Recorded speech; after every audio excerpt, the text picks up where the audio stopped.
Anda semuanya? Baik, Bu. Baik, alhamdulillah.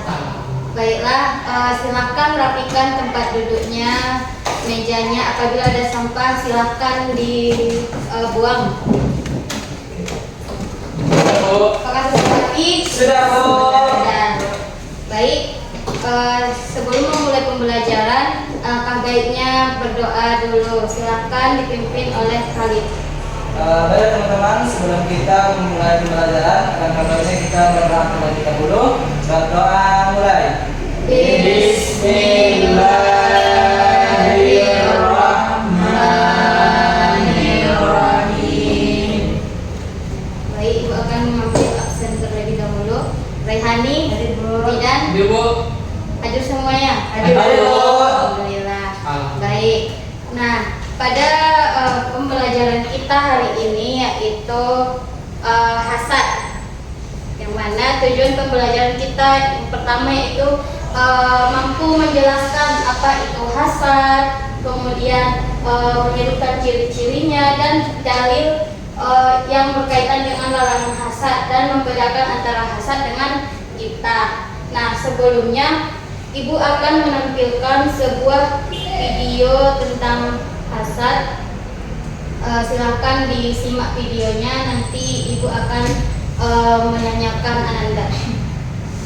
Baca, anak-anakku, silakan lanjutkan belajar ya. Bapak pulang dulu sebentar. Setelah itu Bapak akan datang ke sini lagi.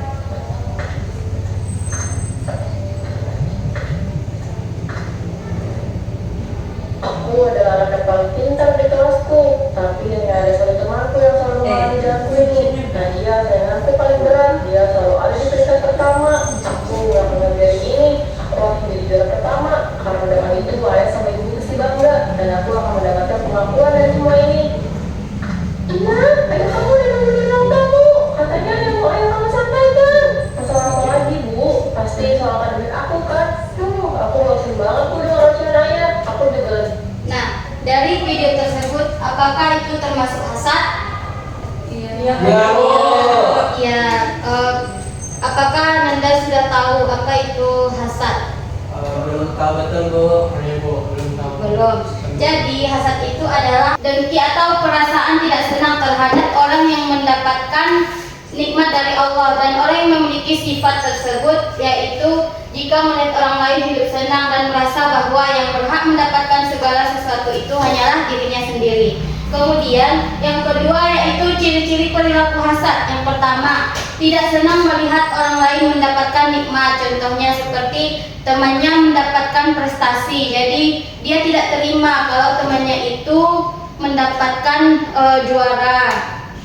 Kemudian yang kedua yaitu sering membicarakan keburukan orang lain, yang mana yaitu contohnya seperti dia membicarakan fisik temannya kepada orang lain. Kemudian yang ketiga, senang jika orang lain tertimpa musibah.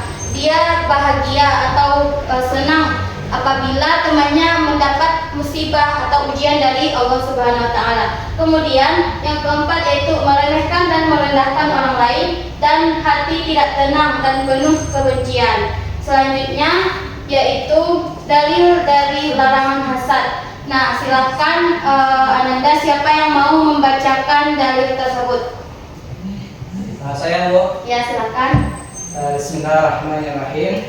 Iyyakum wal hasada fa innal hasada yaqulul hasanati kama ta'kulun narul hatabah. Artinya, jauhilah hasad karena hasad itu memakan kebaikan sebagaimana api memakan kayu bakar. Iya. Jadi hadis ini yaitu bahwa kita menjauhi hasad karena dampaknya bukan kepada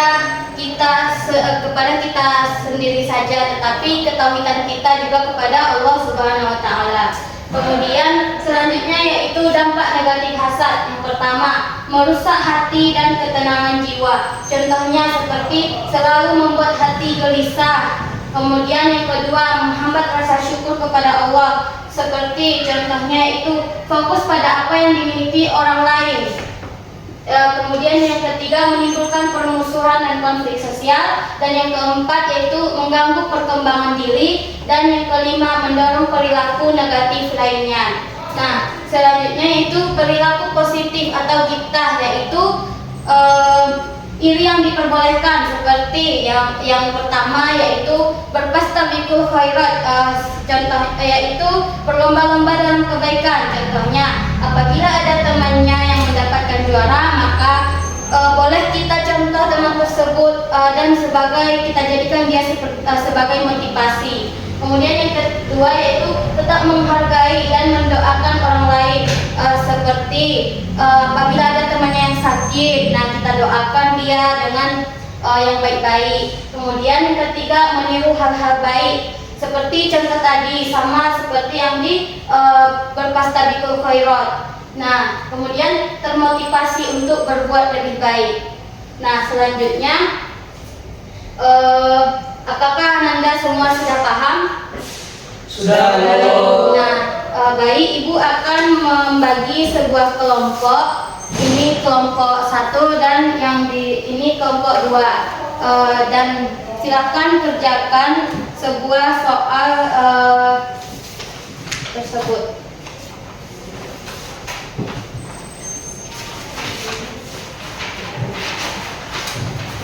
Bu, ini kayak gini ya, Bu? Buat jual di sini, Bu. Ya, ini di sini. Nanti perwakilan di depan ke depan. Bu, ini gimana, Bu?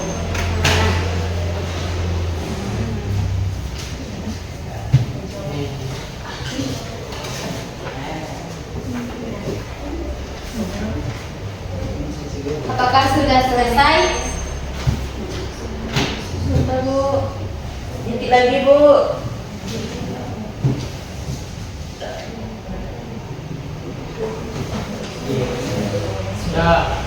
Sudah.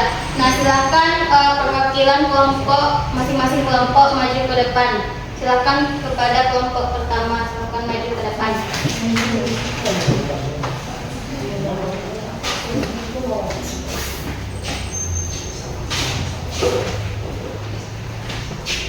Baiklah, kami dari perwakilan kelompok 1 yang beranggotakan Ana Rida Tahira, Dinda Desani dan Widya. Itu pertanyaannya itu adalah perhatikan ilustrasi berikut. Rina merasa tidak senang ketika melihat temannya mendapatkan juara kelas. Ia berharap temannya tidak lagi mendapatkan prestasi tersebut. Apakah sikap tersebut termasuk hasad? Jelaskan. Jadi setelah kami diskusikan, sikap Rina itu termasuk hasad, Bu, karena dia itu iri kepada temannya yang mendapatkan juara, dan dia juga ingin mencelakakan temannya agar dia tidak mendapatkan juara lagi, Bu. Ya, beri haples kepada teman. Silakan kepada kelompok 2.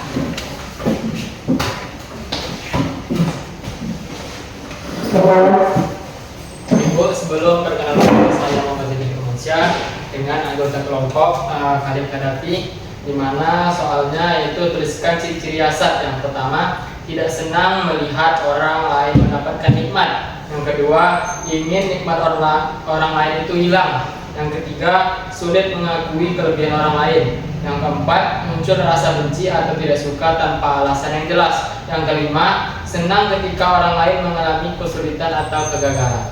Ya, beri haples kepada teman. Nah, jadi siapa yang dapat menanggapi dari penampilan teman-teman yang telah tampil tersebut?